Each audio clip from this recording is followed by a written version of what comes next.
Today is Monday, December 28th, 2020. Coming up on Roland Unfiltered, broadcast live from Atlanta, Georgia. We are in the stretch run. It is 8 days until Election Day. We were here on the ground today covering Pastor Raphael Warnock and John Ossoff. We'll show you and hear from them from the rally they held at New Birth Missionary Baptist Church. We'll have that for you, plus my interview with the pastor of New Birth, Pastor Jamal Bryant. Donald Trump finally signs the bill for COVID relief, a $900 billion bill. But what about the whole issue still of $2,000 going to families? Republicans have rejected that. Trump says he wants it to happen. Democrats have said, we've been wanting this thing to happen. Folks, COVID-19 is still on our minds in D.C. The council has passed a bill that allows children to get vaccines without parental consent. A Prince Williams County, Virginia sheriff fired a deputy for his disturbing comments on social media. Also, a 71-year-old South Carolina man is suing the police there for detaining him while he was naked. In Columbus, Ohio, the police officer who killed a black man last week, he has been fired. Plus, the first black college president is being honored with a bust in Vermont. And today's crazy-ass white woman falsely accuses a black teen of stealing her iPhone. Wait until you see this video that has gone viral. We'll also be talking with the father of that young man. It is a jam-packed show, and it is time to bring the funk on Roland Unfiltered. Let's go. He's got it. Whatever the biz, he's on it. Whatever it is, he's got the scoop, the fact, the find. And when it breaks, he's right on time, and it's rolling. Best believe he's knowing. Putting it down from sports to news to politics. With entertainment just for kicks, he's rolling. It's on go, roll, y'all. It's Roland Martin, yeah. Rolling with Roland now. He's funk, he's fresh, he's real, the best, you know he's Roland Martin now.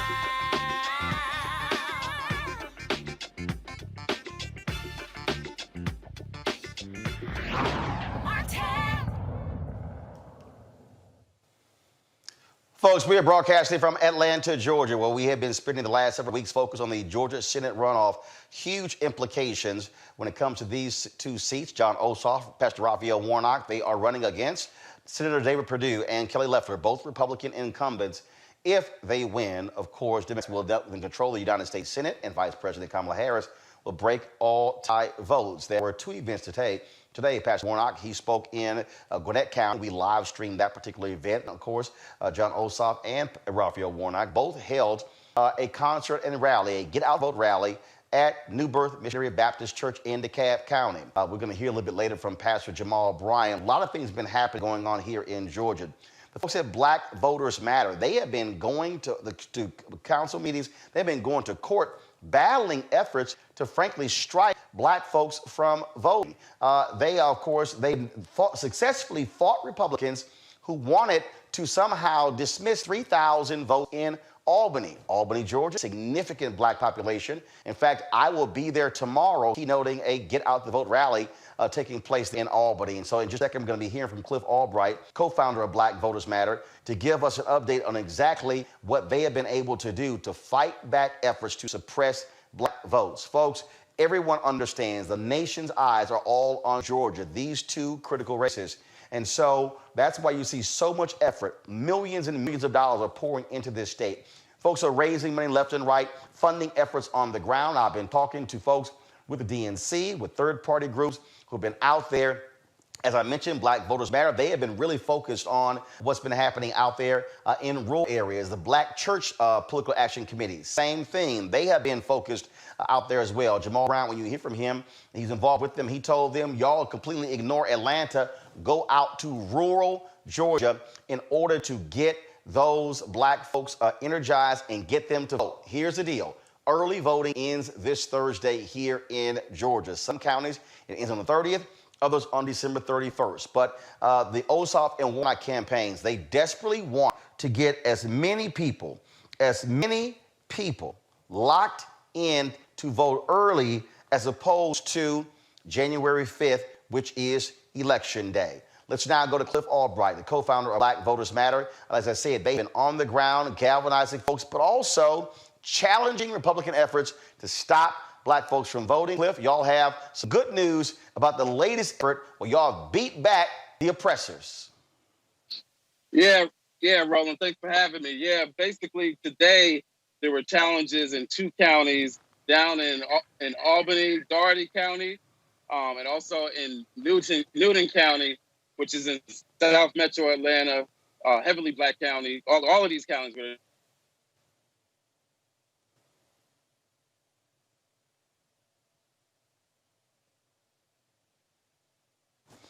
Looks like we have lost Cliff Albright's signal. So let's do here, folks. Let's get Cliff back on the phone. Let's ignore the video. Let's at least get him on the phone with the audio so we at least have clear audio there. As I said, folks, they've been battling efforts. Also, the Lawyers Committee for Civil Rights Under Law, other groups have been challenging as many efforts as possible by Republicans to shave the margins here. Folks understand how important the black vote is. Blacks have been turning out in Georgia in a significant way, going to the polls, voting early. They are outpacing black turnout from November 3rd general election. That's how critical black turnout is. And so young votes as well. Some 76,000 people who did not vote November 3rd, they actually registered to vote in this runoff. Republicans have been trying to get those folks, those ballots, not to be counted. It means literally, Senator David Perdue even said they wanted to isolate those voters. Looks like we have Cliff Albright back with Black Voters Matter. Cliff, go right ahead. About that, Roland, as you can probably tell, we are actually on the Black Voters Matter bus right now, the Blackest Bus in America right now. And so please excuse me for the reception. But yeah, I was saying that in 2 counties today, 2 counties where we do our work and where we have local partners, there was an effort, the same effort that's been going on in county after county, where they're trying to challenge voters on their addresses. County, which is where Albany is, as well as in Newton County, which is in South Metro Atlanta area. In both of those counties, those efforts, they had emergency hearings today at their county courthouses. In both of those counties, those efforts were defeated. In the case of Dougherty County, it was defeated 3-1. In the case of Newton County, it was actually defeated 2-1, which actually raised, part of the story that's going on here. While there's something to celebrate in the fact that as they keep doing this in county after county, where they're challenging these voters, part of the story is that they're losing and those efforts are being defeated. But the other part of the story is this. In a lot of these votes by these Board of Elections, it's close. It's 2-1, right? In most cases. Sometimes it's 3-1. There may have been a couple where it was unanimous. But what it's showing is that there are folks at this local level who, even though this complaint and this voter suppression is frivolous and dangerous, you have some local officials that if they had their way, they would let them go forward with it. They would go forward with challenging these voters in spite of the fact that we are now just 1 week away from a federal election. So showing that these efforts are not, this is now part of the battles are now on the table. And that's something that's a dangerous trend as we move forward. And that's a great point, Cliff. And it also explains to people, again, why local control matters. We can focus on Washington, D.C., we can focus on the state, but you cannot ignore the county level because that's really where elections are being controlled.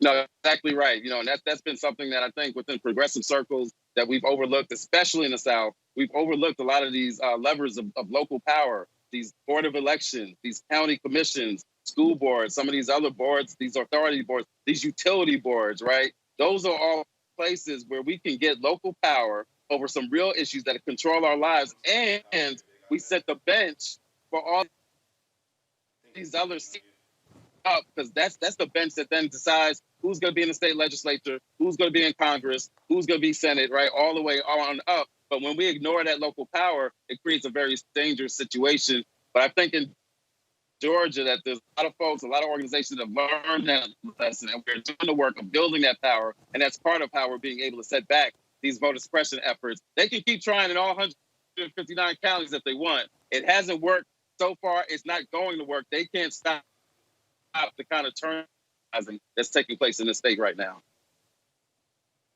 All right, Cliff Albright on the Blackest Bus Tour for Black Voters Matter. We certainly appreciate it, man. Y'all doing a great work. And again, we certainly congratulate y'all on what you're doing. And so let's keep the pressure, keep it going. Thank you, Roland. I appreciate it. Thanks a lot. Folks, as I said, two big rallies held today. Pastor Raphael Warnock was in Gwinnett County speaking there. We covered that event, but we also were at North Missionary Baptist Church in DeKalb, where they had a concert and get out rally. Both John Ossoff and Raphael Warnock both spoke there. Here is some of that particular rally. We wind up with David and Kelly. Hey, say it with me now. Say vote. Say vote. We deserve better, DeKalb County, than two United States senators who saw a pandemic as a chance to enrich themselves but have blocked relief for the people they represent for 8 months. We deserve better, DeKalb County.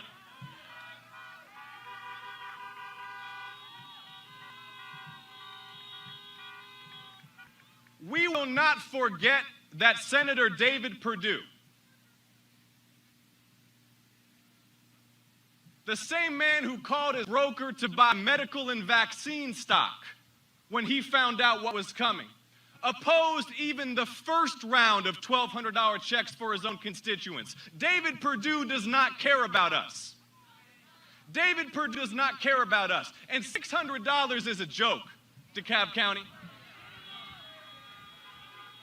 You send me and Reverend Warnock to the U.S. Senate, we will put money in your pocket because the gas bill is due, the rent's overdue, the credit cards are maxed out. We are hurting through no fault of their own, and you deserve better. DeKalb County, say it with me now. Say vote. Say vote.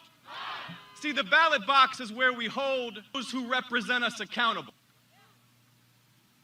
The ballot box is where we exercise our power as a people.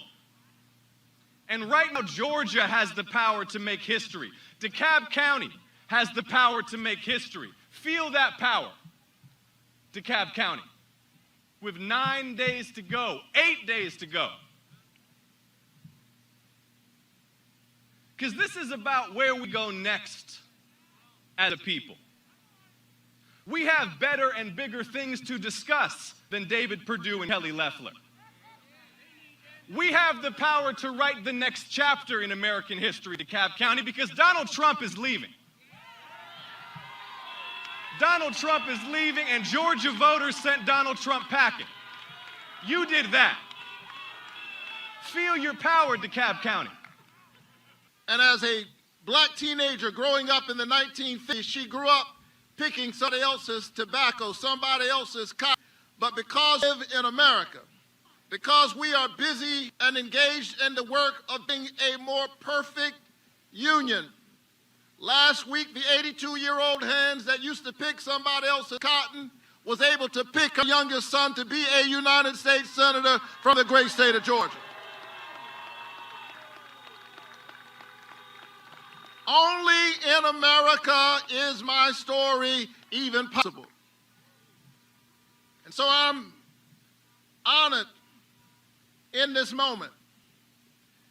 And I'm focused on the work that we must do together. Because there are folk who are engaged in division, in the politics of division and distraction. Folks who have no vision engage in division. They do not know how to lead us, and so they try to divide us. And it's our job right now to stand up and reclaim our belief in the American promise, e pluribus unum, out of many, one. We are one Georgia. We are one America. We are one people. And come January 5th, the people of Georgia are coming to get their seats back. Are you ready to win this election?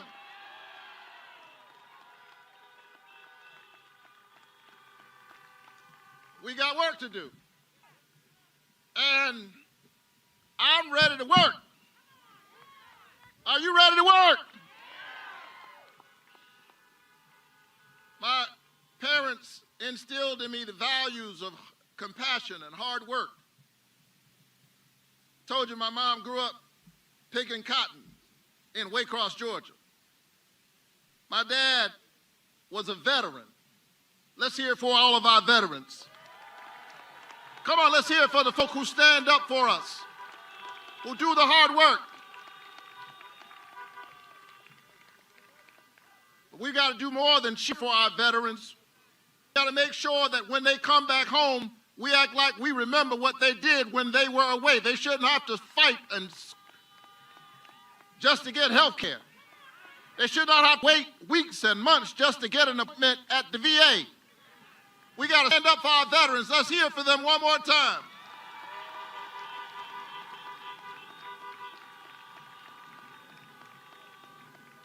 My dad was a veteran and a preacher and a small businessman. He preached at a small church on Gwinnett Street in Savannah on Sundays. But he spent most of his days picking up old junk cars and loading them on the back of a rig and taking them to Chatham Steel. And that's how he took care of his family, picking up old junk cars and old scrap metal that other folk had thrown away. And then on Sunday morning, the junk man became the preacher man, and he preached to folk who themselves felt thrown away. And he reminded them that our God is a junk man who goes around picking up all the other folk that other folk have thrown away. Because God sees our value. And that's the gospel that he preached. It's the gospel that my friend and classmate from Morehouse College, Jamal Bryant, preaches from church. Here for Reverend Bryant.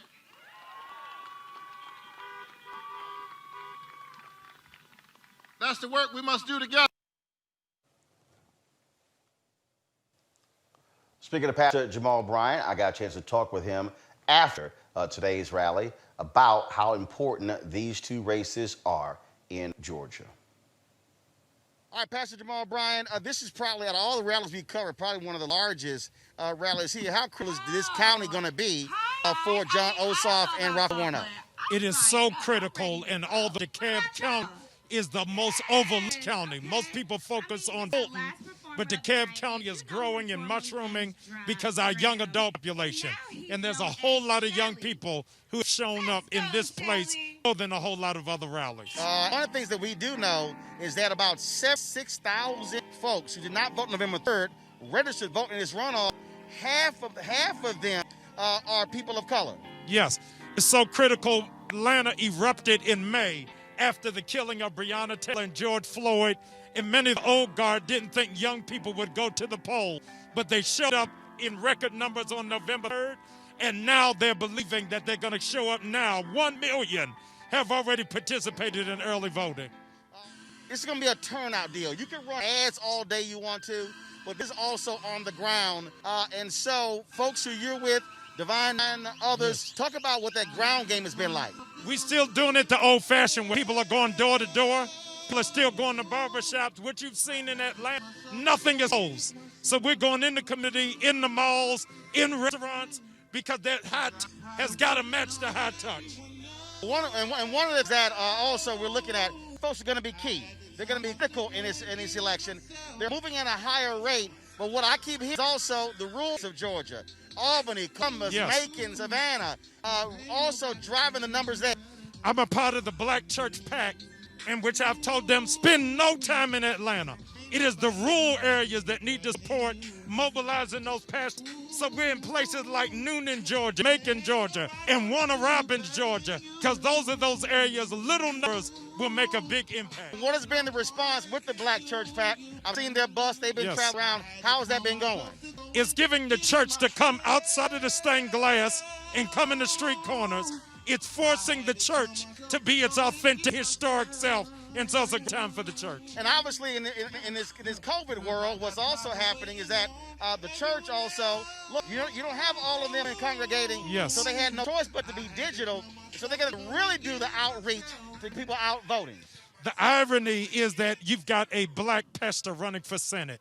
which demands that the black church can't be on the sidelines. It's got to be on the front line. You've interviewed me many times about the role of the black church, and now the black church has no option but to know you can't be a spectator. You've got to be a participant. All right, then. Pastor Brown, we appreciate it. Do this. All right, folks, let's go to our panel. Dr. Avis Jones-DeWeaver, she's a political analyst. Mustafa Santiago Ali, of course, PhD, also former senior advisor for Justice EPA. Dr. Julian Malvo, economist, president with Bennett College. Start with you, Julian.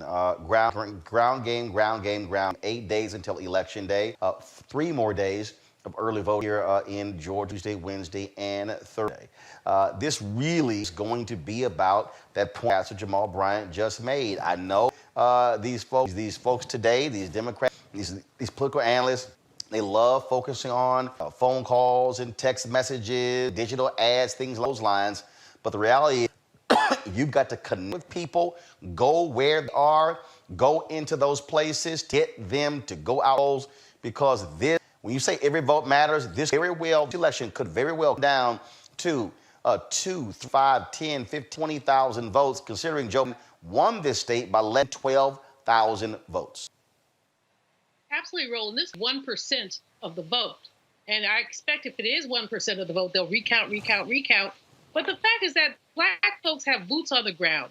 You have Melanie Campbell, a National Coalition Black Civic Participation. You have Latasha Brown. You have Felicia Davis. You have black women and men, but I'm plugged into the sisters who are literally turning it out. They're working 24/7. They're knocking on doors. As many people said, this high-tech thing, I don't mean to be the old fogey. High-tech works, kind of.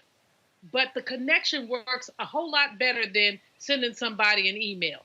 So if I knock on your door, as I go to your church, and we can't do that anymore with COVID, but if I knock on your door, if I meet you on a corner, you've made a connection. And we've seen people make connections, and that you see the turn high. Because typically, as James Clyburn has written in the Washington Post, basically runoff disfavor black people. But if we mobilize black people, we will turn out. And fingers crossed, we're hoping that they will turn out. The rally that you were at with Brother Jamal Bryant, amazing. The 2 candidates, amazing. The commercials that they put out, amazing. I especially like the one with the dog and the beagle. But amazing, making their point. And meanwhile, little Miss Barbie lookalike, and the guy who won't debate, and I forget their names. But in any case, those 2 are basically hiding behind their privilege.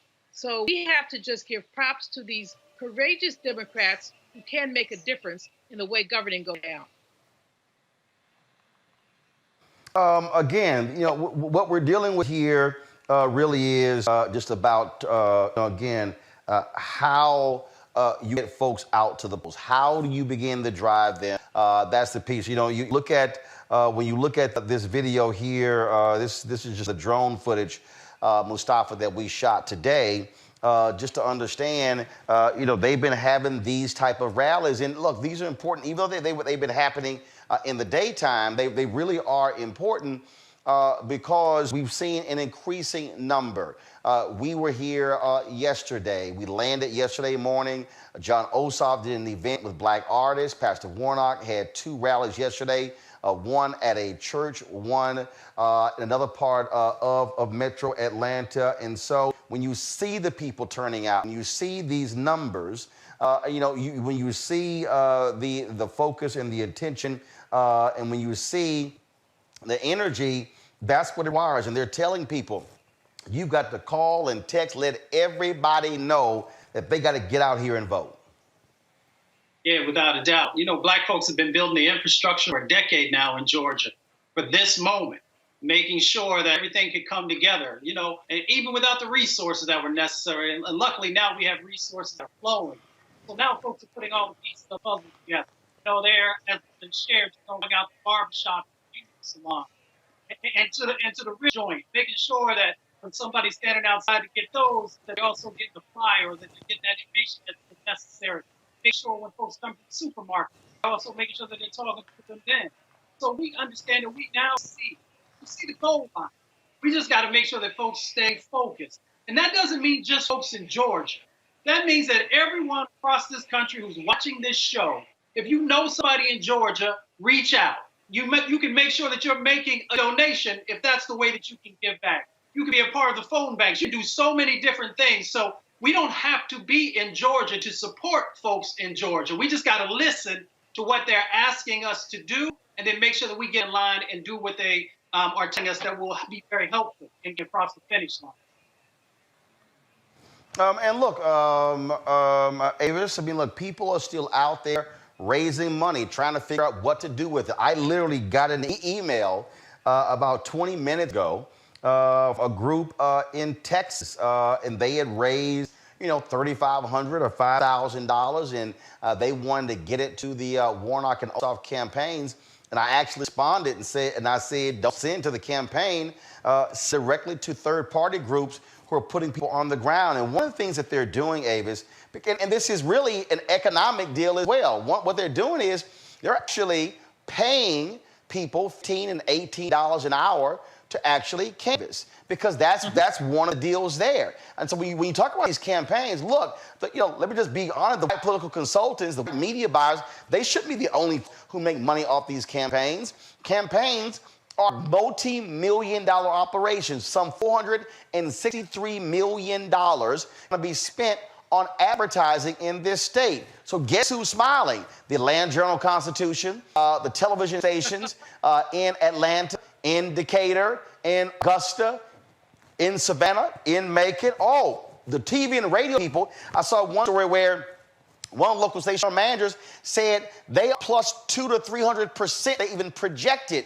because of how good this state is. And so the money being raised, a group of alphas, they're raising money. They're sending the money directly to third-party groups to pay people directly to get out there and canvass. That's the level of intensity that we're seeing. Here we are days away, and people are putting together 2,500, 3,500, 5,000, 10,000, saying, where can we send it to have some impact?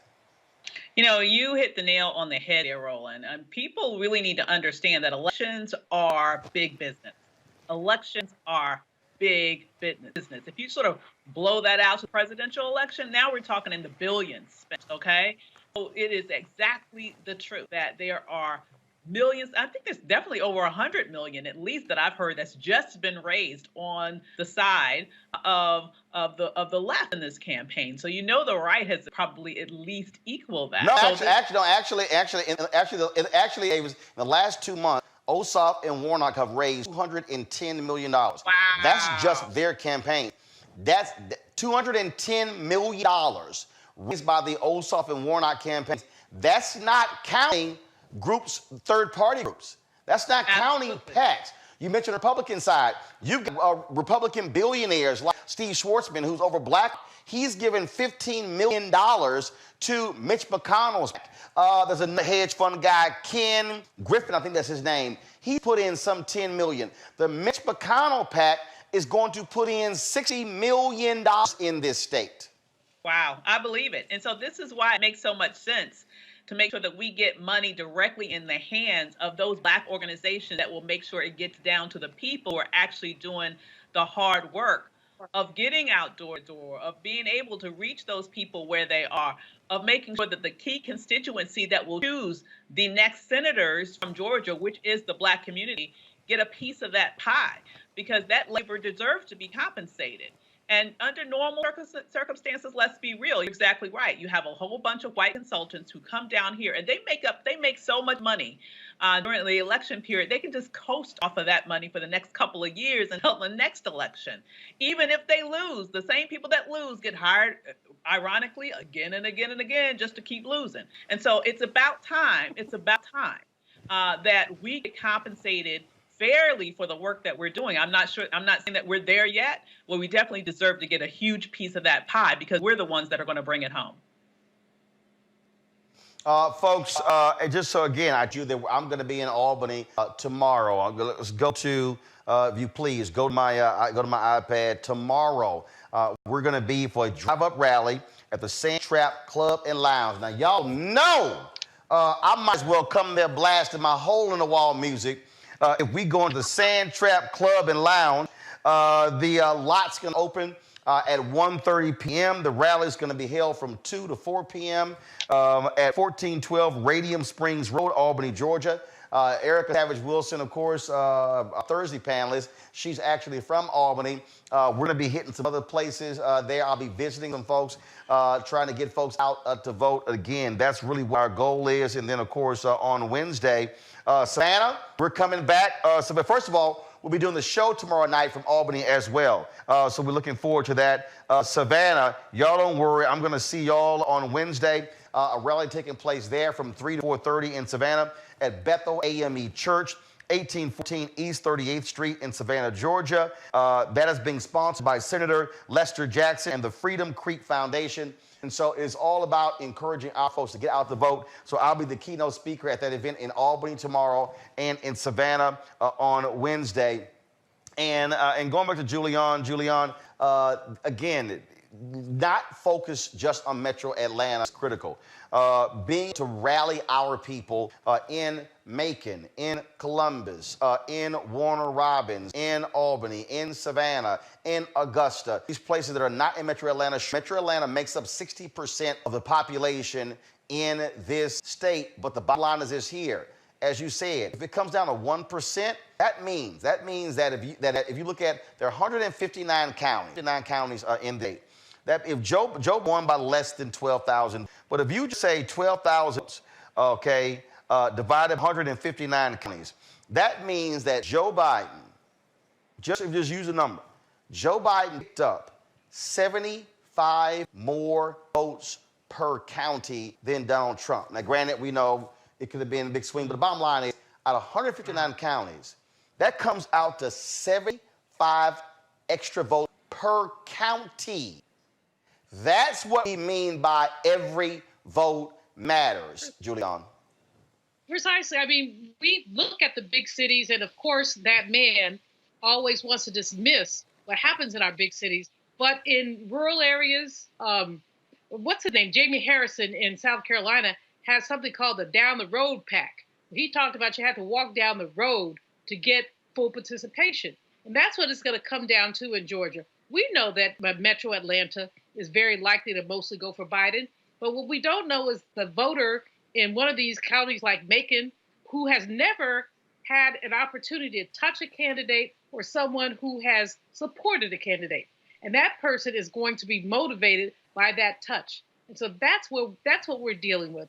This is the best case, Roland, that we've seen in a very long time of every vote counts.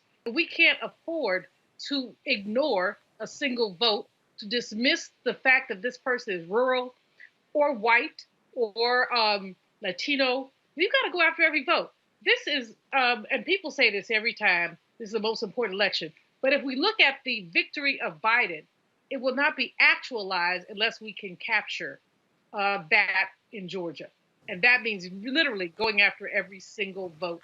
And there's a lot of money on the table, as Ava says. I mean, $400+ million in ad buys. These PACs, Mitch McConnell PAC, other PACs. But we've got our PACs too. And what we have that advantages us is the boots on the ground. We have folks like Latasha Brown and others who are not sleeping, who are riding on their buses, who are making sure that people understand what's at stake here. But we can't forget, and I love the fact that people all over the country are sending money to make sure that our people get paid, because we always are the volunteers. But if people are taking time off work, if people are pay folks, at least give them a little stipend so they don't have to sleep, wherever. So, no, we've got to go after every vote. All right, then, folks. So let's talk about a story that just really took up over the weekend. This suicide bomber, Anthony Quinn Warner, who killed himself in the bomb blast in Nashville that shut down an entire block, has really damaged a significant number of businesses. But what's really strange here is how these white media are describing this. They are afraid to say white domestic terrorists. Now, let's be clear. If a Muslim had set a bomb in an RV in a major American city, I think Trump might go maybe 1 minute without it. Has he said anything about this bomb? No. It's amazing how they won't call this guy a terrorist. If you blow up an RV in an American city, you are a terrorist. You are a suicide bomber. You are a suicide bomber terrorist. They won't even use the language, Avis. No, and it's not surprising because we see this every time. White violence is always excused. White violence is always minimized. White violence is always, quote unquote, justified. They want to provide some sort of angelic image of this person who committed this terroristic violent act. And it happens over and over and over again. The reality is the vast majority of individuals who perpetrate domestic violence to the extent of terrorism in this country are white men. And the overwhelming majority of them specifically are white men who align with white supremacist ideology. The vast majority of terroristic attacks that have taken place on this soil have been perpetrated by white men. Yet when these things happen, you see law enforcement, you see the media go out of their way to contort themselves into all sorts of verbal theatrics to get out of calling a thing a thing. That was a terroristic act. That was a terrorist who it seemed was also a Trump supporter, which is probably another reason why you're not going to see Trump say anything about it. He has radicalized millions of people in this country. And if you think that that sort of damage is going to leave with that administration, unfortunately, I think you should have another thing coming. Mustafa, look, it was certainly scary as all get out. A couple of folks were injured. They cover this terrorist in the rubble. Well, they're still trying to investigate all different angles, assess motive as well. But look, a lot of people are talking about this growing terror of what I have been saying for 11 years, white fear. I have been saying these white folks are losing their mind. They're showing it now. A lot of people are saying that things could really scare after the electoral are certified on January 6th, especially if Trump's doing what he's doing. And everything you've been sharing, everything that Avis just shared, also goes along with what the FBI has been saying. The FBI has been saying that domestic terrorism in the United States of America has continued to increase year after year after year, especially under the Trump administration. Of course, they like to put a different label on it, a different narrative that's surrounded by this. But that's why we got to pay attention to it. Not only pay attention to it, we got to continue to put a spotlight on it and then hold people accountable.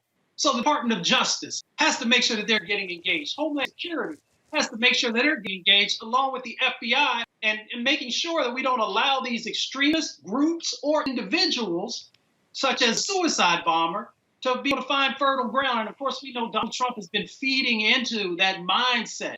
And as Ava said, has actually been, playing with people's minds and getting them to do things that maybe they might not have done if they hadn't had this fuel that was placed underneath of them.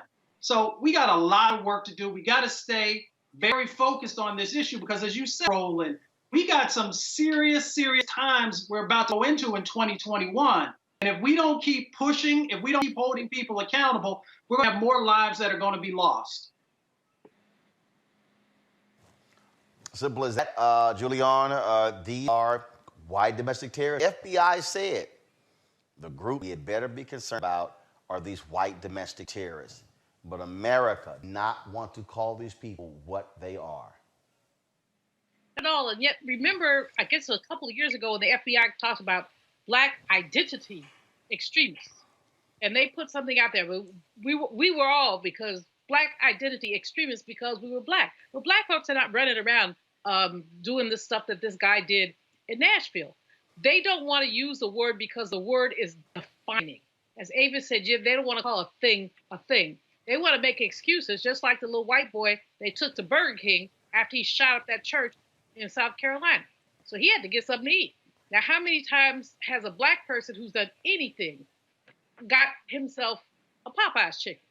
Just for the record. All I'm saying is that these folks do not want to deal with reality, which is why it's so important that President-elect Biden picked the right person to lead the Justice Department as Attorney General, why he chooses the right person to be an Assistant Attorney General for civil rights. It's really critical that he get out of this narrow box of Merrick Garland, leave him on the court. He does a good job there, and really talk about someone who's going to really expand the base around these things to have us talk about these things. This is absurdity. Some fool leaves a bomb outside of a building. People, I was watching the other day, people are running out of their homes. People are confiscated. People have their PJs on, and they're told to evacuate right away. What is this? This is the mind manipulation of a warped human being who no one has called on his stuff. Well, we are paying attention to all of these latest developments. Avis, I know you have to go. We certainly appreciate you joining us today on Roland Martin Unfiltered. Thank you so very much. Folks, when we come back, we're going to talk COVID-19. Trump finally signs the bill. Also, what's happening right now, Congress is voting to override Trump's veto of that defense bill because he objected to the renaming of Confederate bases, for military bases, named after other white domestic terrorists known as Confederate leaders. All of that next. Roland Martin Unfiltered, broadcasting live from Atlanta, Georgia, where we are on the ground covering the Georgia Senate runoff elections. Back in a moment. Daring to demand the right to vote for Black Americans. In Selma, Alabama, 55 years ago, John Lewis was nearly killed as he and hundreds marched across this bridge. That movement's courage secured the Civil Rights Act and the Voting Rights Act, but the promise of equal justice in America remains unfulfilled. So together we'll fight for a new Civil Rights Act and a new Voting Rights Act to ensure equal justice for all, no matter the color of our skin, to end racial profiling and police brutality, and to stop anyone from suppressing the sacred right to vote. Congressman Lewis gave me my first job. He instilled in me the conviction to fight for justice. He said to never give in, never give up, keep the faith, and keep our eyes on the prize. I'm John Ossoff. I approve this message. Too many people struggled, suffered, and died to make it possible for every American to exercise their right to vote. When you're 22, you absolutely do not expect to be diagnosed with cancer. You know that it can always come back. And that's why I'm supporting Raphael Warnock, because he understands that healthcare is fundamental to people's lives. I'm sick and tired of being represented by people who are actively working to take away my healthcare. Raphael Warnock fights for people. That's what he cares about. I'm Raphael Warnock, and I approve this message. We learned early in Sunday school that thou shalt not steal, thou shalt not bear false witness, thou shalt not have no other gods before me. Raphael Warnock's opponent seems to have forgotten these basic Sunday school lessons. Her gods of greed, her lies about Pastor Warnock, and her shady Wall Street practices are evidence of this. And on January the 5th, let's bear witness that greed, lies, and shady dealings don't represent Georgia. Let's send Raphael Warnock to the U.S. Senate to fight for the least of these and not Wall Street billionaires.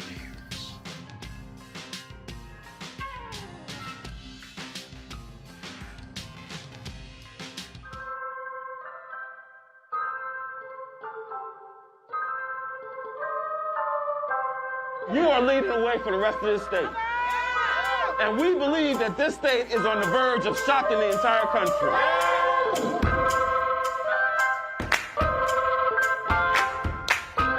Keep your eyes on the prize and hold on, hold on. What y'all know about that damn office? And ultimately, we know we can't let nobody turn us around.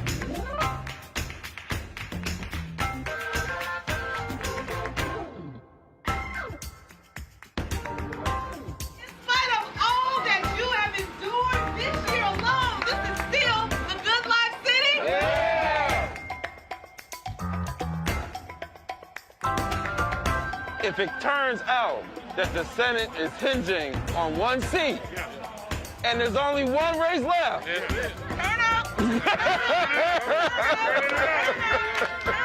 That's right. This will literally be the epicenter of the entire country, right? So we ready. Music has an ability to be able to help us feel connected. And that's because music has a way of speaking to the spirit. And it is the spirit we're going to change this country with. It is going to be standing in a space of our power and in the fullness of our spirit of love and the spirit of humanity. That is what's going to transform America.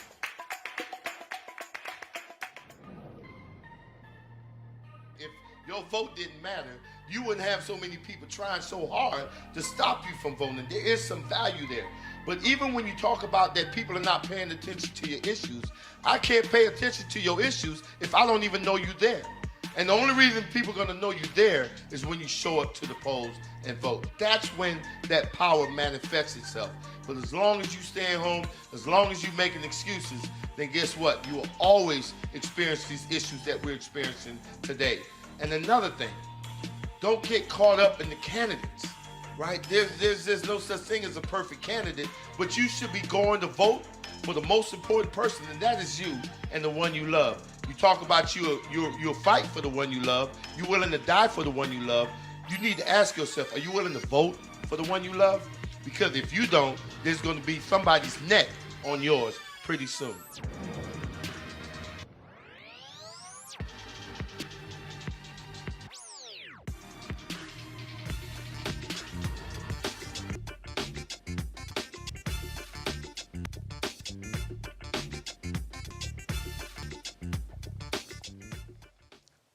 All right, folks, welcome back to Roland Martin Unfiltered. Go to my iPad, please. House passes stimulus check boost as Republicans, that is the headline on Politico, a few moments ago by 75 vote margin. 275 people voted. All Democrats voted for the $2,000 checks to American taxpayers. Also, guess what? Republicans crossed the line. The question is, will Mitch McConnell follow the lead? Trump has said 2,000. He says he cut a deal with the Senate Republicans. Let's actually see. The other thing is this here, Julian and Mustafa. This puts lots of pressure on David Perdue and Kelly Loeffler in this state because the question is, will they vote for it? Mustafa, you first. Well, I guess we'll see. You know, they have not been strong supporters of anything that's been COVID related. So my expectation of them has never been that high, but continue to go down every day on a basic humanity level. By not doing, by not supporting, you're pretty much, cutting your own throat. And I say it that way, but you really are, because everyone across this country is hurting and folks need relief. And if you're not willing to give folks serious relief, why should give you their vote? Well, Mustafa, everybody's not Mitch McConnell, but Julian, here's the deal. Mitch McConnell is going to be also independent because he's got Republicans in his caucus who do want to support this. All of a sudden, they care about the deficit. But he also knows the really painful to Loeffler and Perdue. If they're going around Georgia, here you have Loeffler, the richest member of Congress, saying, Americans, y'all good with $100, not $2,000. They're going to have to answer the question, and they're going to have to answer the question, do they even agree with Mitch McConnell and choosing not to bring the bill up? So this could actually hurt them, Georgia. It absolutely will hurt them. The only challenge the interesting thing, Mustafa said everybody's hurting. No, everybody is not hurting. There are a whole bunch of Americans who are doing quite fine, thank you. The top 45 of Fortune 50 companies have their profits up. So anyone who's holding stock in those companies is making more money. And this is where we see the bifurcation. We see about nearly 1,850,000 people a week filing for new unemployment claims. We see, we've all seen the lines snaking around corners. We've seen this new term, food insecurity, which to me just means hungry.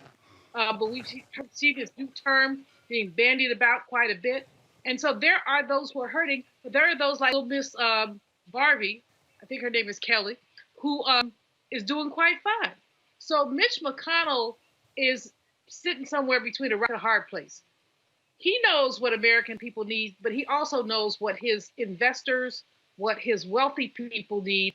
And he has not heretofore been inclined to push anything that was helpful to people that are at the bottom. The bottom now means the bottom 60% means more than half of us. So it's going to be very challenging. And I hope that Warnock and Ossoff make most of it in terms of their messaging and commercials. Folks, coronavirus is dominating so many different conversations. Of course, we continue to see how it's impacting this country. A bill, though, passed by the Washington, D.C. City Council last week has gotten some folks upset. It would allow children as young as 11 years old to get vaccinations without their parents' consent. The law says that if a doctor determines a minor is capable of informed consent, they will be able to seek government-recommended vaccinations if their parents object to on religious grounds. They can also be vaccinated against the human papillomavirus, which is recommended for older children. Some parents oppose it because the virus is sexually traded and they object to their teenagers having sex. The bill, pushed by Councilmember Vince Gray, who was the chair of the Health Committee, was approved 12-1, with a one holdout being Councilor Trayon White. To become law, the bill has to pass a second vote by the City Council and then go to Mayor Muriel Bowser for her signatures. Any concern here at all, Mustafa, with someone as young as 11 years old making the argument against their parents' wishes to get the vaccination? Smart law, bad law? I think it's a slippery slope. There are some 11-year-olds, probably some 10-year-olds, who are mature. But, majority are still developing. Someone to supersede, a parent and make decisions for that. And then because I've worked with many folks in the public health and the medical world, I know how they are. I don't know if they spend enough time with a child, and I want to reinforce that with a child, I actually know where that child is sort of in the developmental process. So I have some real concerns about this. I want everyone to be protected, whether it's from sexually transmitted diseases, whether it's from COVID, or whatever it may be. But, I think there's a thought that needs to go into this and make sure there's some other stopgaps that are there to make sure that parents don't have the opportunity to fully participate in the process. Julian, good law or bad law? Bad law. First of all, with the COVID, we have not had enough testing of people. I think the professor says over 16. I may have it wrong in the Moderna, over 18. So if you're going to let an 11-year-old choose to take a vaccine that has not been tested on their age group, very, very bad law. With the human papilloma, I have a different feeling, but I also think parents need to be essentially consulted. I love Vince Gray. His heart on public health is in the right place, but I think this is a law that goes in the wrong direction. All right, folks, let's talk about this story. There's this story here in Vermont where Black residents make up only 1.4% of the population. Initiative to recognize local history makers from the region has led to the creation of a bust to honor Martin Henry Freeman, the first Black president of a college in the United States. A sculpture in Freeman's likeness has been installed in downtown Rutland.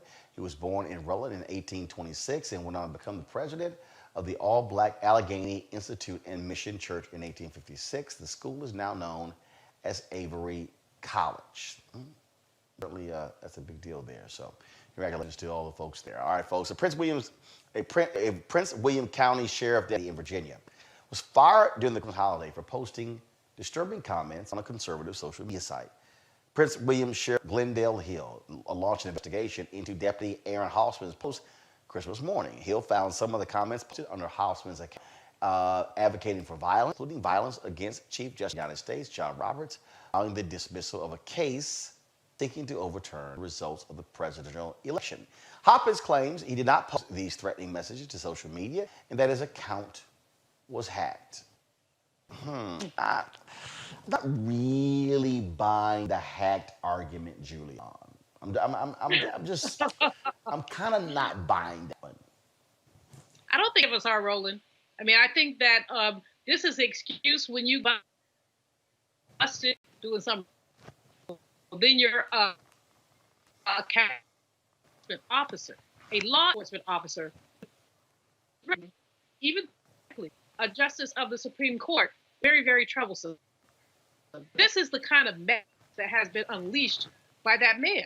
So you have someone putting bombs in vans in Nashville. You have a sheriff. A sheriff. I can't even say it enough times. A sheriff threatening the Supreme Court Chief Justice. When Roberts is hardly, H-rap radical, he is kind of juggling. So no, I'm not buying, and he needs to be fired, and probably that's the nicest thing that could happen. Folks, speaking of firing, today, Columbus, Ohio, the officer who shot, killed Andre Hill, the brother in Columbus, has been fired. If you go to my iPad, please, this is the headline right here on the Columbus Post-Dispatch website. Safety director fires officer who fatally shot Andre Hill, calls a force unreasonable. At the mayor on last week, he was very angry with what took place here. Also angry, this cop also did not have his body cam footage on. It has been shocking and stunning to look at that video of Andre Hill. 1:30 in the morning, the cops get a call. They say they're hearing this noise in this garage. He's in his garage. Cops come on the scene. He walks out, and he's literally carrying a cell phone. Shots are immediately fired. He is killed. Ben Crump actually tweeted out today. Let me pull this up. He tweeted out that there was been an autopsy has been performed on him, and he said right here the tweet says, coroner confirms Andre Hill was shot multiple times and his cause was homicide. That's obviously important, that medical examiner's determination. Well, what else would it be but homicide? Man was on his own property, in his own garage, working on a car, whatever, and then you have folks come in and shoot you. The reality of the situation is that if you or I or any of the viewers here today shoot somebody, that there are repercussions for that action. Police have to be held to the exact same level of accountability that everyday folks are. And until we get to that, until police unions are willing to also do the right thing, we're going to continue to have these types of egregious behaviors that continue to happen, and we're going to continue to have this genocide that continues to happen to Black and brown people across our country. It also, Julian, it's really important to think here the reaction from mayor, because from the jump he expressed outrage at the shooting and called for this officer to be fired. Typically, what happens is you got elected officials who run for cover, making excuses for officers so they don't piss off the police union. Well, there's an increasing amount of egregiousness in what's happened to many unarmed Black people, especially Black men, and the police union's protection of any kind of crime. And so I think the mayor's reaction was right on time. But I think that what this really calls for is an examination of what these police unions stand for, why they protect people who do not deserve protection, why they ignore people who do deserve protection, and how some of these, I'm a labor economist, so I believe in unions and all of that, but you cannot have unions hold people to unreasonable standards. You shoot somebody and you get a pass? No.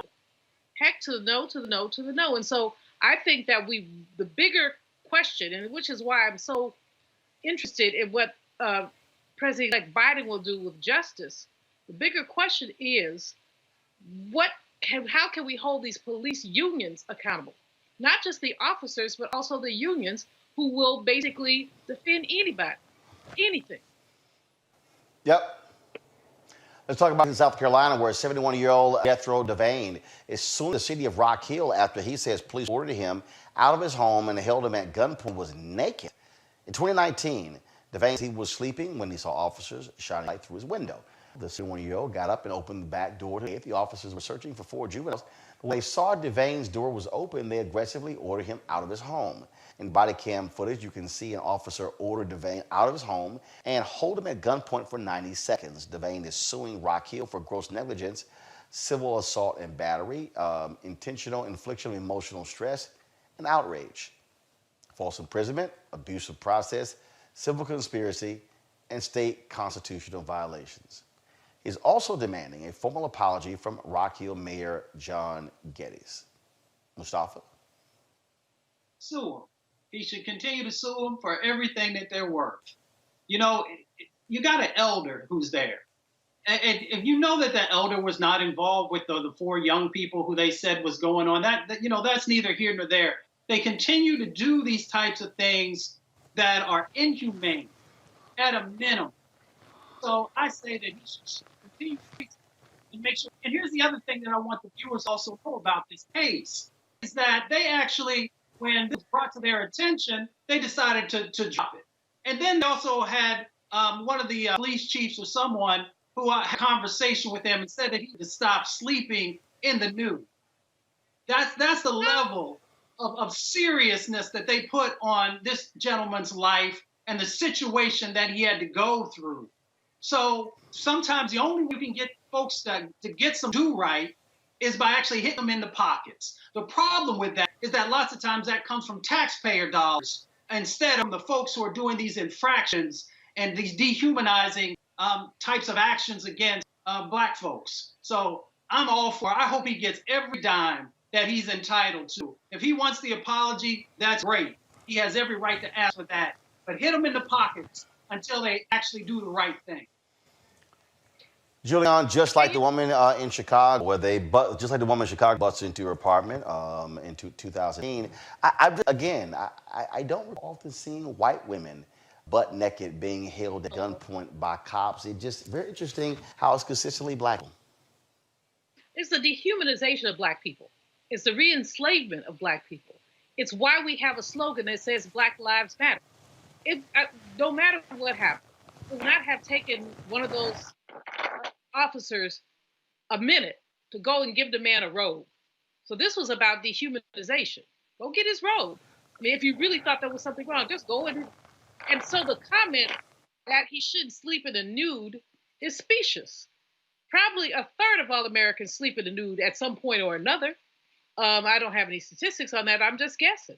But in any case, Mustafa is right. Sue him till it hurts. But it doesn't hurt the individual unless they have some culpability.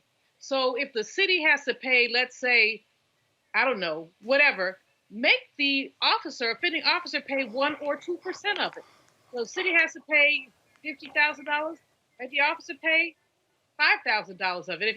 If you hit that officer in his pocket, he or she will understand that this is just unacceptable.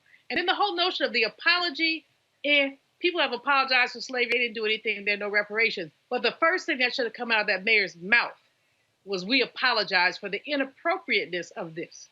That should have been the first thing out of their mouth. But again, Black lives don't matter. As you say, Roland, you would not see a white woman or, a white man being paraded around nude. And so why does it happen to Black people? Because we were paraded around nude before. We were paraded around nude on auction blocks. And some people want to take us back there. And that's why it matters. All right, folks, go to a break. We'll be back in just a moment on Roland Martin Unfiltered. This is Dr. Jamal Harrison Bryant. Your vote matters. It's coming down to the finish, and this will be every vote counts. And so I'm charging every person in Georgia, make sure you vote, because it'll be your vote that'll send 2 senators to Washington, D.C.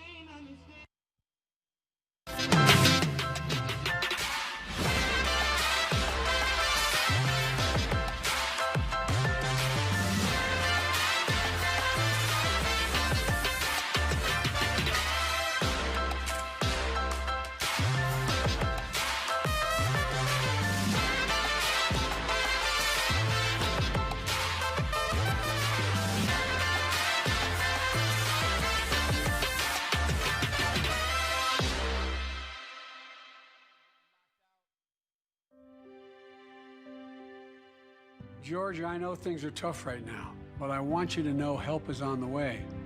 My administration is preparing to beat COVID-19 and get economic relief to the American people.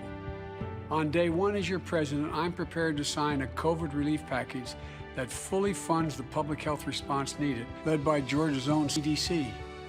It will ensure free testing and vaccination for every American, and will get small businesses the assistance they need right now. Let me be clear, I need Raphael Warnock and John Ossoff in the United States Senate to get this done. There are folks in Congress threatening to do everything in their power to block our efforts. We need you to get out there and vote for Jon Ossoff as well as Raphael Warnock. We need them in the Senate. God bless America and may God protect our troops. I'm Raphael Warnock. And I'm Jon Ossoff. And we approve this message.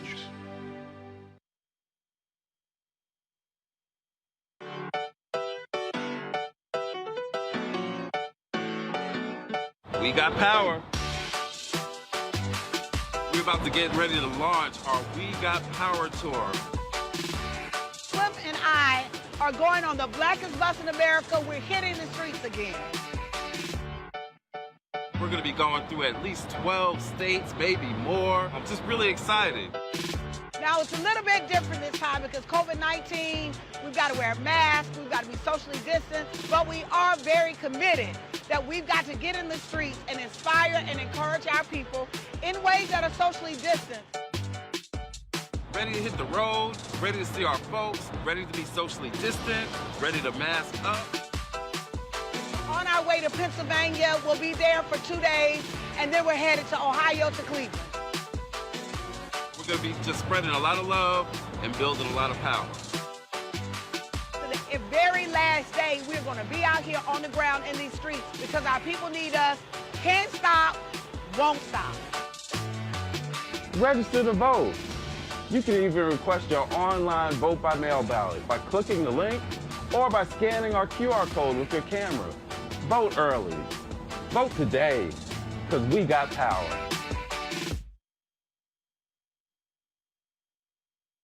I'm Chrisette Michelle. Hi, I'm Chaley Rose, and you're watching Roland Martin Unfiltered.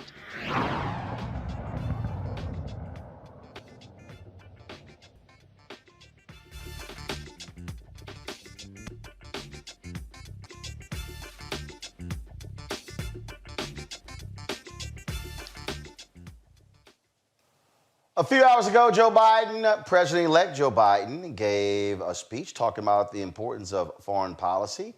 Here's what he had to say earlier today.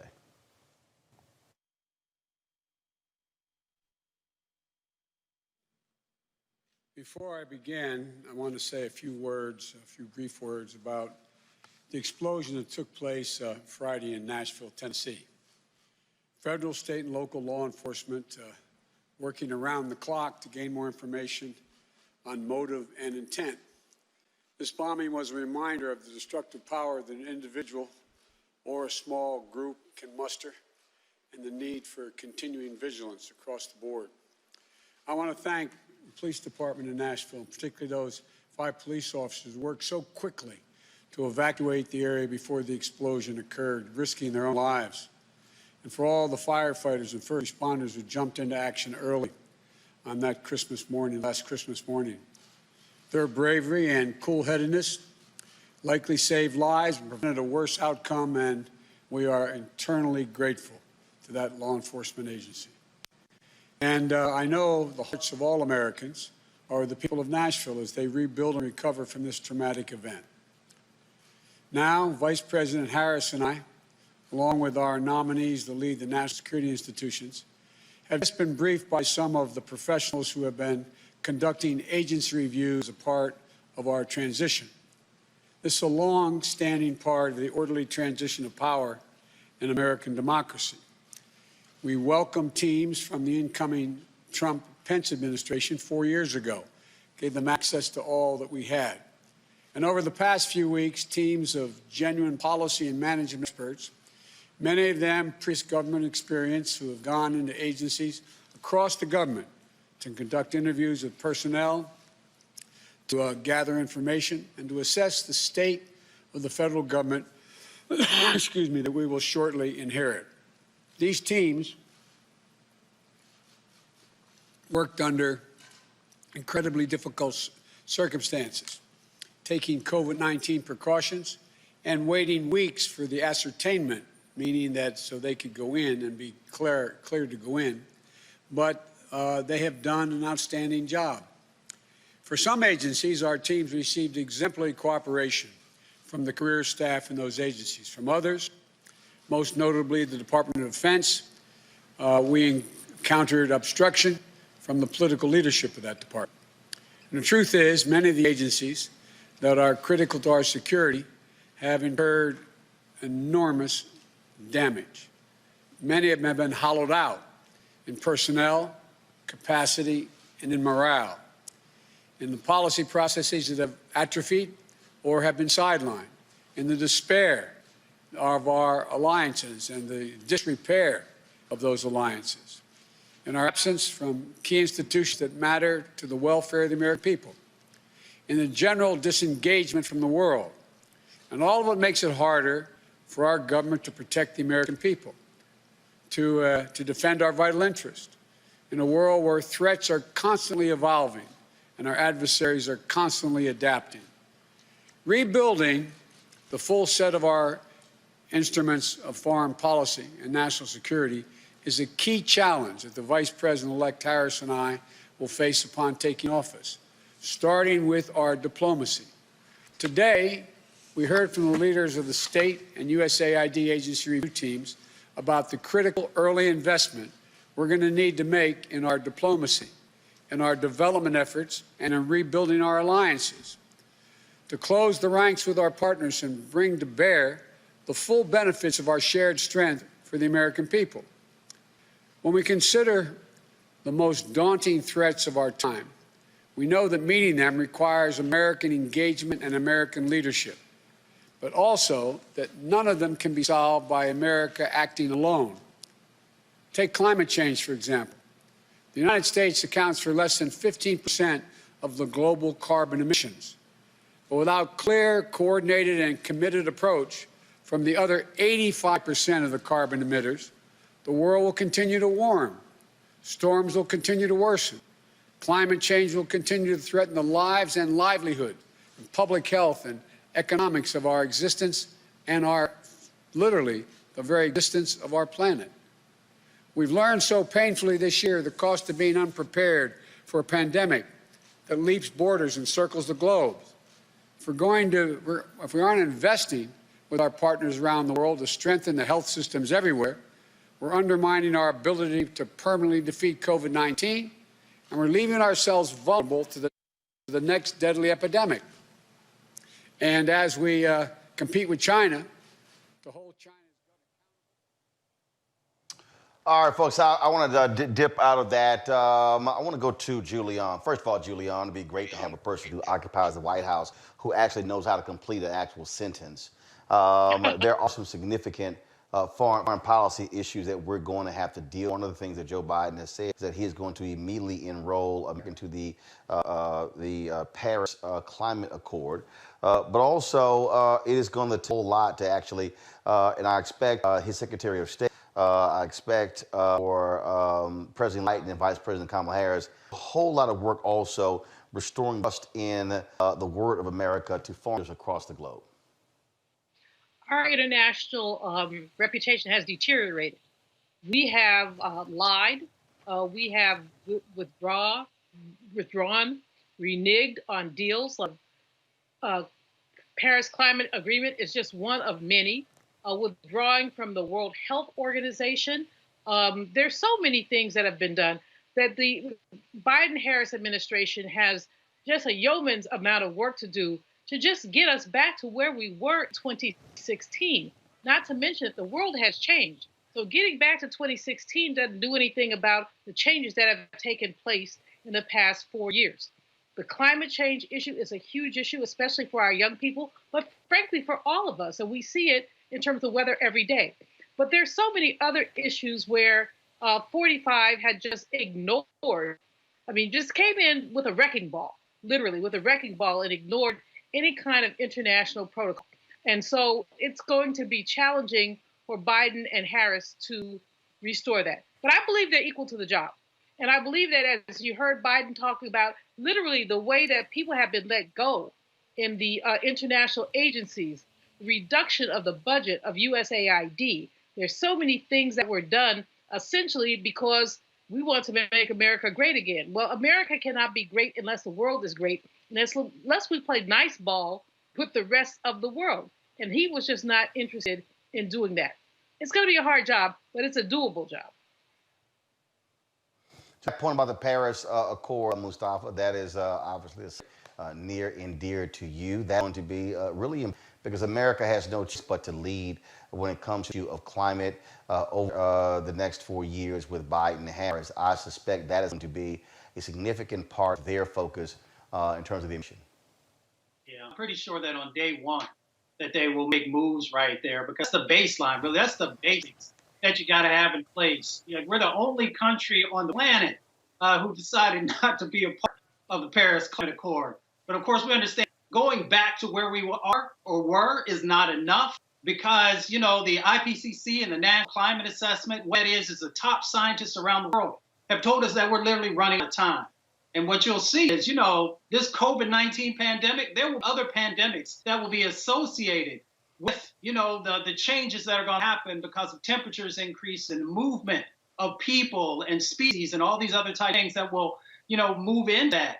And, you know, President-elect Biden and President-elect Vice President Kamala Harris have a huge job in front of them, both on international and domestic. You got 2 million federal employees. You got 439, I believe, is agencies and sub-agencies and departments that all play into not just climate change, but also our economy and the international accords that are there. So all of that comes together that they have to be able to get their arms around. I just want to remind viewers again that the Trump administration has delayed and delayed and delayed those briefings and the critical sets of conversations that help people to get prepared for this huge job that they have over the next 4 years, hopefully 8 years.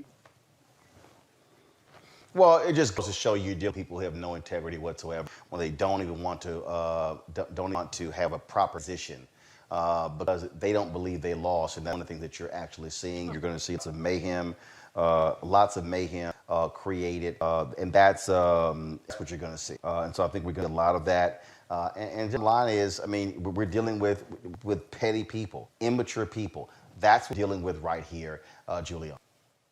Absolutely. I mean, if you look at what happened with the COVID relief, there was nothing this man gained by failing to sign a piece of legislation that his designees basically negotiated with both Pelosi, with both sides.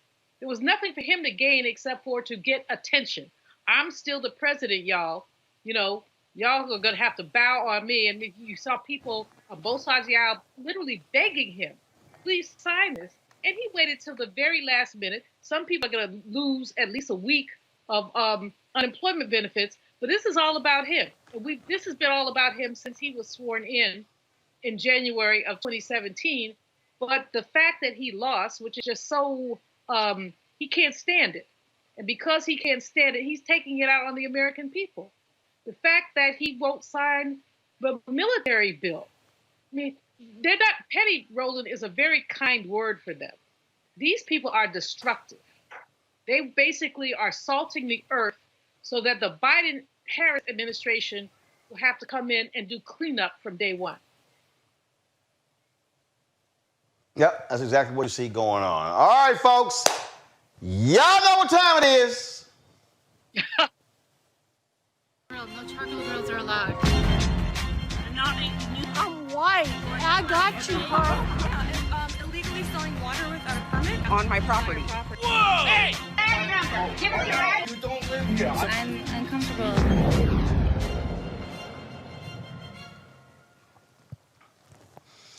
I have consistently said on this show, it's really not wise of people whose skin has not been touched by nature's sun to use the N-word to somebody who's black.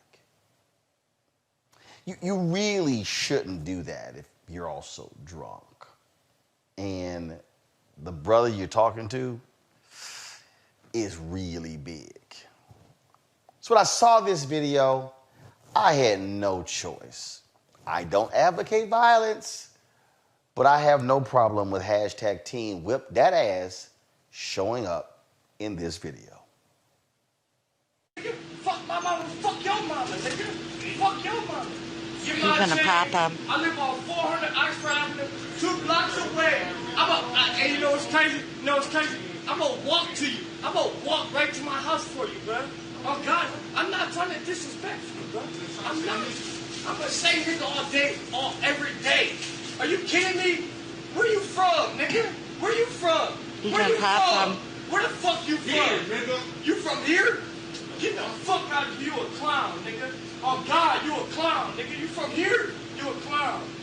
What, you gonna smack me with that? Smack me. Smack me. Smack me, nigga. Come on, yeah. Drop it. Ooh. Yeah, you got yours, buddy. Call me another fucking nigga. I don't give a fuck. Hey, man, you learned his lesson, man. Ain't no reason to be. Call me another nigga. Ain't no reason to find him out. Call me another fucking nigga. Okay, okay, okay, okay, okay, good. Good? You're good. You good now? You're good. I asked you not to call me a nigga. I don't blame you, dude. You're good. Hey, I can do what I want.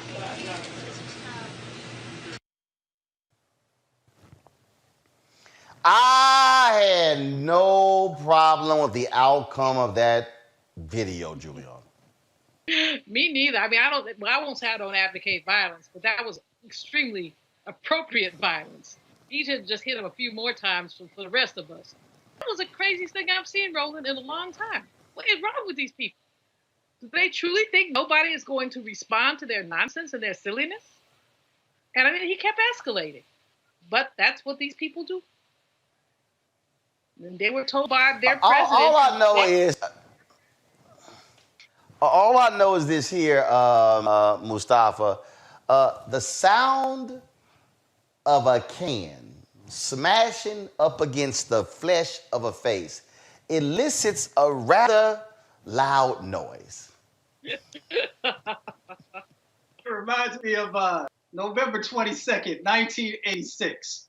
Tyson versus Bryant. And when he just knocked him the hell out in that ring. You know, sometimes you just got to give some people some act right. You know, for folks, some alcohol, some liquor in them. Sometimes they think they got superpowers. Sometimes you got to help them remind them that, you know, we got our own kryptonite for racism and these types of actions where you think you can say and do anything to us. There it is. Yeah, you got yours, buddy. Yeah, I'm telling you, I don't know. I don't know what these folk be thinking. I don't know. Matter of fact, I don't think some of them actually be thinking at all. But you know what? I mean, if you stupid enough to stand there and do that and to the brother's face, well, guess what? You stupid enough to stand there and get your ass whooped. And so that's what happened right there. So that is our craziest white people video of the day. All right, folks.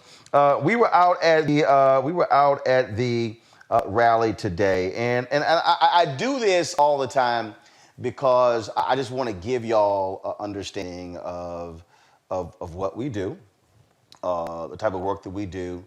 And why your support matters. And so a little bit earlier, when we played the John Ossoff, Raphael Warnock video, you also saw me playing this drone video.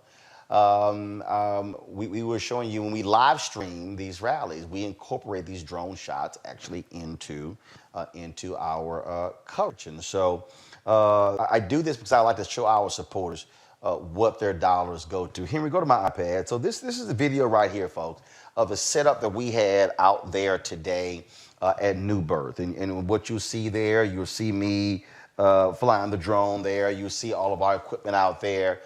When we go on the scene here, we are literally with multiple cameras there. We have all of our gear. We have all these different things here.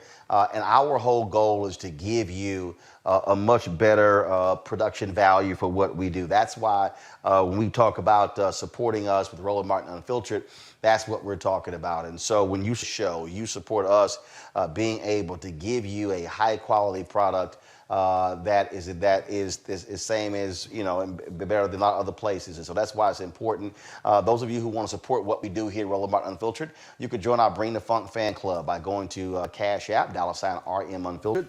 PayPal.me is /R Martin Unfiltered. Venmo.com is RM Unfiltered. You can support us via Zelle, Roland at RolandSMartin.com. You also have some people who want to support us via Square who don't want to use any of these platforms, but they want to use a credit card. Just go to RolandMartinUnfiltered.com to use Square as well. We certainly appreciate that.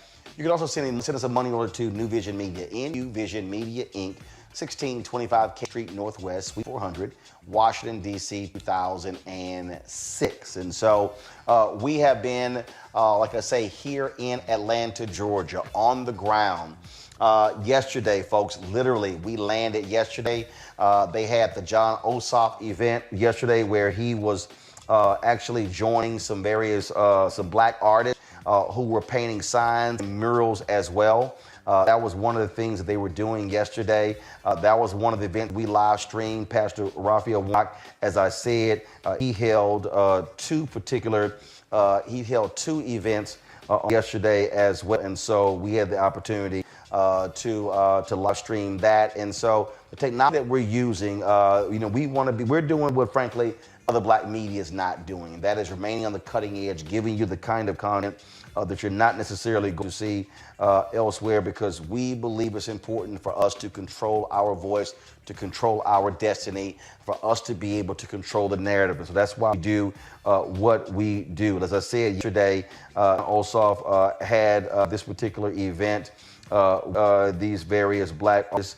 This here, folks, this video you're seeing right here, is some of the work that we did, shot yesterday. One of our freelancers here in Atlanta shot yesterday.